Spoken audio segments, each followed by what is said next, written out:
สบายดีทุกคนวันนี้พบข้าพเจ้าอีกทีหนึ่งเกียงไกรไอทีวันนี้ข้าพเจ้ามีคลิปเกี่ยวกับการจัดระดับที่คะแนนแบบมีเงื่อนไขเนาะเพราะว่าในคลิปก่อนที่ข้าพเจ้าอัพลงในคลิปตัวก่อนนี้แมนจัดระดับที่แบบมีเงื่อนไขหมายความว่าผู้ที่บ่ผ่านหรือว่าผู้ที่เสียงคะแนนบ่ถึง5ก็แม่นจัดระดับที่คือกันในตัวนี้แม่นจะจัดคะแนนแบบมีเงื่อนไขมาเบิ่งนํกันว่าเป็นแนวใดข้าพเจ้ามีรายชื่อนักเรียนเนาะสมมติมาเอา8คนนี่เนาะเอาเบิ่งคะแนนเอาเบิ่งคะแนนเฉลี่ยผู้ที่คะแนนสูงสุดนี่คือคำคงนี่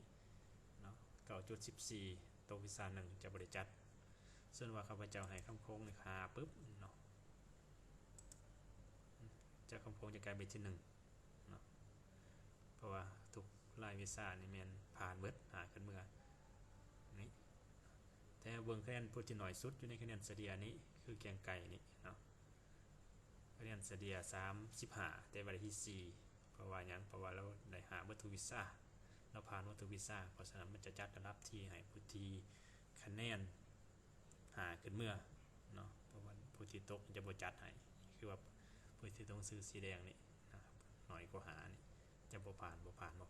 เนาะเพราะฉะนั้นทางมาเบิ่งนำกันเลยว่าเป็นแนวใด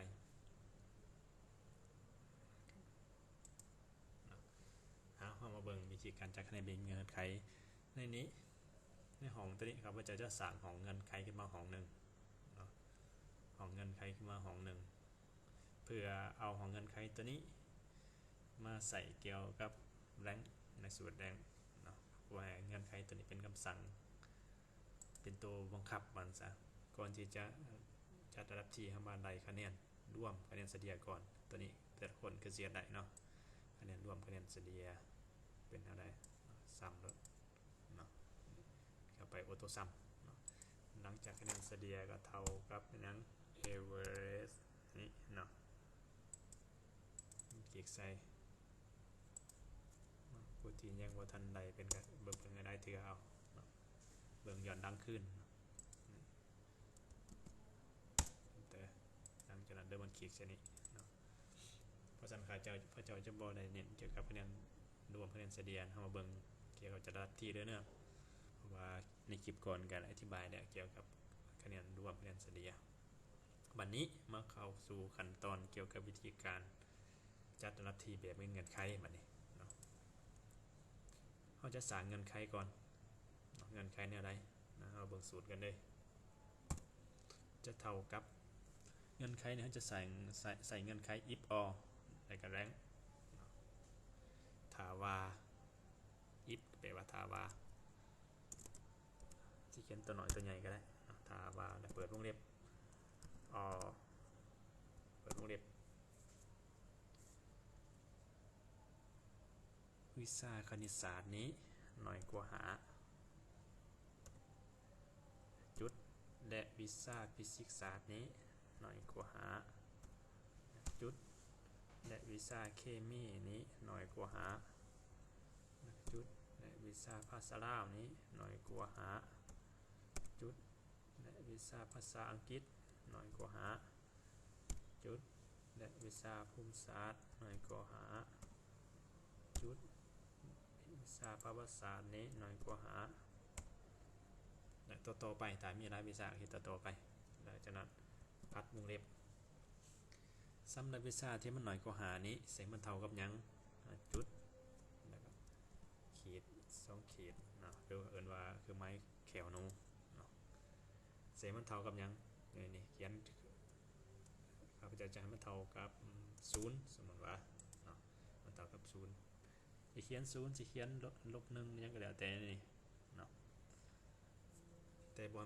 บ่ใส่คำว่า1 2 3เพราะมันจะไปซ้ำเกี่ยวกับสูตรมาจัดระดับที่เนาะ0หรือว่าลบก็ได้เขาจะเท่ากับ0และมันอย่างนั้นเดี๋ยวจัดระดับที่ให้มัน rank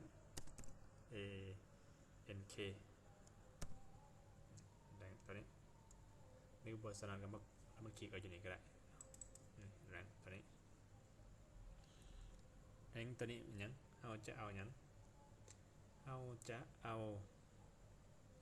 คะแนนเฉลี่ยตัวนี้ของคะแนนเฉลี่ยนี้เป็นตัวใดเ เป็นเงื่อนไขของจัดระดับที่แต่ว่าการจัดที่ถึงว่าคะแนนเฉลี่ยตัวนี้จะเป็นเงื่อนไขอยู่แต่ก็ต้องภายใต้คะแนนที่น้อยกว่าคะแนนที่ใหญ่กว่าขอโทษเนาะต้องอยู่ภายใต้คะแนนที่ใหญ่กว่าจังจัดระดับที่โอเคคะแนนเฉลี่ยอยู่ห้องไหนห้อง L เนาะอยู่ทัน L แถวที่ C ครับว่าจะเขียน LC เริ่มต้นใน LC จุดตัวนี้เป็น L ตัวนี้เป็นตัวเริ่มต้นจาก LC หา L ยัง LC หา L 11เนาะเขียน LC อีก LC หา L 11ตัวนี้แม่นได้อย่างขอบเขตที่มันจะเรียนแต่ C หา11อะไรนะจุดหลังจากนั้นมันจะมีเงื่อนไขกับว่า0นี่จะเอาแต่หน่อยจะแต่จัดแต่ใหญ่หาหน่อยหรือว่าจะหน่อยหาใหญ่0 1ที่มันบอก ascending นี่เนาะจะโดนเอา0หลังจากนั้น enter มันจะขึ้นมาเลข2หลังจากนะมันหมายความว่าอะไรมันจะมาเบิ่งนำกันจะอธิบายให้เบิ่งโอเคโอ้2ตัวนี้ในกรณีนี้มันเกิดขึ้นมาแนวนี้นะหมายความว่าสูตรทำเรียนบอกไว้เพราะฉะนั้นเราจะล็อกสูตรไว้ก่อนโดยการคุม C นี้แต่ LC ให้ L11 นี้คุม C ไว้เนาะเพราะฉะนั้นกดแป้นในคีย์บอร์ด FC ปึ๊บมันจะเป็นอย่างนี้โอเคเราจะทำมาเบิ่งนำกันนี่เพราะว่าเด็ก2ตัวนี้ขึ้นมาหมายความว่า 8.51 เนี่ยในความเป็นจริงมันอยู่ในที่2 7.86 ความเป็นจริงมันอยู่ในที่3แต่ 5.00 เนี่ยความเป็นจริงเป็นผู้ใดที่8มี8คนหมายถึงว่าผู้ที่สุดท้ายถ้าจัดตัวนี้เฮาเอาตั้งเป็นเงื่อนไขซื่อโดยเฮาจะบ่ได้เอาเป็นจัดระดับที่เฮาจะเปิดสูตรให้เบิ่งอีกเนาะอธิบายสูตรให้เบิ่งอีกเนาะบัดนึงสูตรเงื่อนไขนี้รายวิชาแต่รายวิชาหน่อยก็หาให้มันเท่ากับ0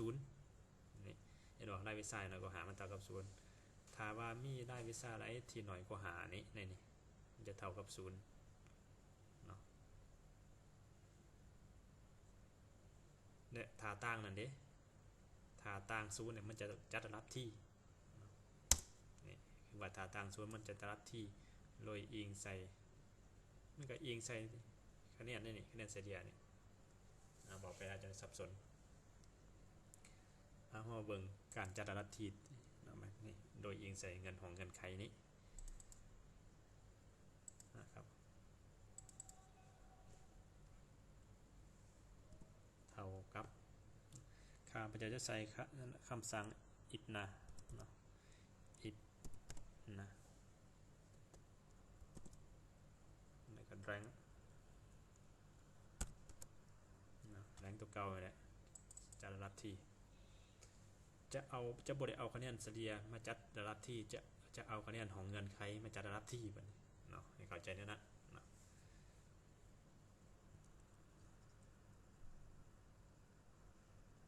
ของเงื่อนไข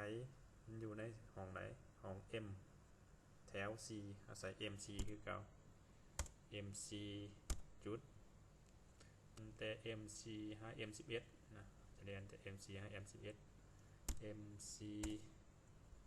หา M11 ใน MC ให้ M11 นี้ใส่ให้มันอะไรเนี่ยจัดตัวหน่อยหาใหญ่หรือใหญ่หาหน่อยการจัดระดับคะแนนเนี่ยจะน้อยหาจะใหญ่หาน้อยให้คะแนนไล่เป็นผู้นั้นจัดก่อนเนาะจัดเป็นที่1หลังจากนั้นกดมันจะเห็นว่าในวงเล็บนี่มี2วงมันจะอัด2วงเปิด2วงอัด2วงsorry เป็นจังนี้โอเคยังมีเงื่อนไขอีกเงื่อนไขนึงเนาะในตัวนี้ถ้าว่ามันนอนเงื่อนไขในซุ้มนี้การจัดระดับที่แล้วนอกนั้นนั้นเป็นยังไงถ้ามันตกในเงื่อนไขที่ว่าผ่านเมื่อแล้วนอกจากที่มันจัดระดับที่แล้วผู้ที่บ่จัดนั้นเป็นยัง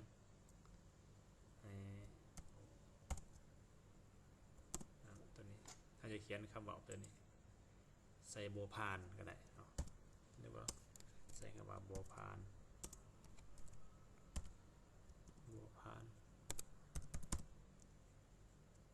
กด enter นี่เนาะนะเราจะสังเกตเห็นว่าผู้ที่เนาะคะแนนสูงสุดในเงินของเงินไขนี้มันจะเป็นจะได้ที่1เห็นว่าที่1 2 คนแสดงว่าเราบ่ได้ล็อกสูตรโอเคทุกเทื่อเนาะทุกผู้ที่เฮ็ดทุกเทื่อต้องล็อกสูตรตัวนี้ไปทุกล็อกสูตรระยะห่างระหว่างพื้นที่ของในการขีดใดนี้เราต้องล็อกไว้โดย select ท่าคุมไว้แล้วก็กด F4 โอเคเบิ่งนำกันนี่สังเกตเห็นว่าผู้นี้จะได้คะแนนจะอยู่ที่1ต่อมาเพราะมันเอาของเงินไขได้เป็นของจัดรับที่ได้นอกจากผู้ที่บ่มีผู้ที่น้อยกว่าหามันจะใส่คำว่าบ่ผ่านหรือเขาจะเอาใส่คำว่าบ่ผ่านมาอยู่หมายเหตุซะเนาะเพราะว่าปกติแล้วเขาจะรัดที่เขาจะบ่ใส่คำว่าบ่ผ่านนี้เพราะฉะนั้นเขาจะบ่เขียนอยู่นี่ก็ได้เขาจะเอาใส่จะใส่จำมาอย่างนี้เนาะโอเคนี่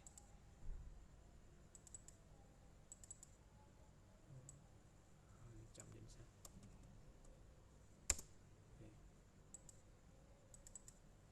เนาะสำหรับผู้ที่บ่ผ่านเขาจะมาเฮ็ดอยู่ของหมายเหตุเขาจะมาเบิ่งเพื่อเป็นความเบิ่งว่าไฟตกไฟยังจะเบิ่งสบายเอาไว้จะทาสีแดงให้มันโปรตีนหน่อยกลัวหาจะใส่สีแดงให้มันเนาะ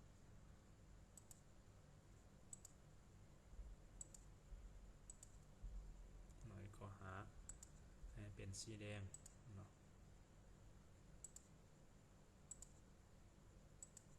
โอเคไหนละโปรที่คะแนนหน่อยกว่าหาเป็นสีแดงจะสังเกตเห็นมาอย่างคือแก้วดอกจันจังซี่เนาะตก3ตก2วีซ่าสิเนาะถึงจะได้คะแนนหลายอยู่แต่เราบ่จัดระดับที่คือยังใกล้5ทุกวีซ่าคะแนนรวม 35.00 อยู่ระดับที่3เพราะว่ามี3คนนี่ผ่านนอกนั้นแม่นบ่ผ่านเพราะว่ามีผู้ตกอันนี้แม่นจัดเป็นเงื่อนไขเพราะฉะนั้นหมายเหตุตัวนี้แต่ละคนก็สิเฮ็ดเป็นเนาะหมายเหตุเราจะเอาตัวนี้เป็นหมายเหตุก็ได้เอาของเงื่อนไขในหมายเหตุ if เราใส่สูตร if ถ้าว่าของนี้ mc นี้เท่ากับนี้เท่ากับ0นี่เพราะว่าตัว0นี่เป็นตัวตั้งว่าบ่ผ่านเลยเท่ากับ0นี่เราจะให้มันเท่ากับคำว่าบ่ผ่าน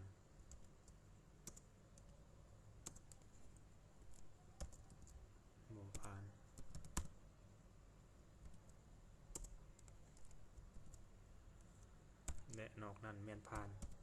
เนาะผ่านบ่จะเปลี่ยนตัวเขียนก็ได้ในฟันอนุตัวนี้เนาะเขาจะเขียนยังใส่ก็ได้ในนี้หมายความว่าขอความเนาะเพื่อเป็นลายการลายตาได้เขาจะใส่บ่เขียนก็ได้นี่กด enter เนาะลองเบิ่งนี่เพราะฉะนั้นบนที่ของเงินไขนี้เราจะใส่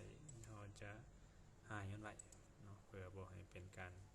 รบกวนหรือว่าเพราะว่าเราจะบ่ได้นำใส่อยู่แล้วในของตัวนั้นเมื่อครับปิ่นคะแนนลองบวกนำกันสมมติว่าข้าพเจ้าให้แก่ดอกจันนี่หาเพราะนั้นแก่ดอกจันจะเดือนมาเป็นที่2สมมติว่าซูเปอร์นานี่10ซูเปอร์นาจะเป็นที่1เนาะ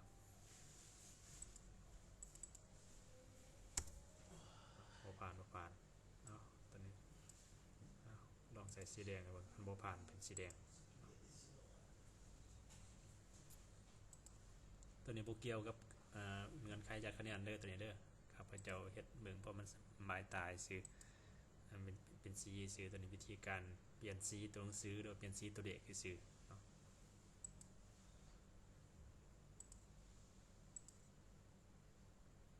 ถ้าบ่ผ่านนี่จะให้เป็นสีแดง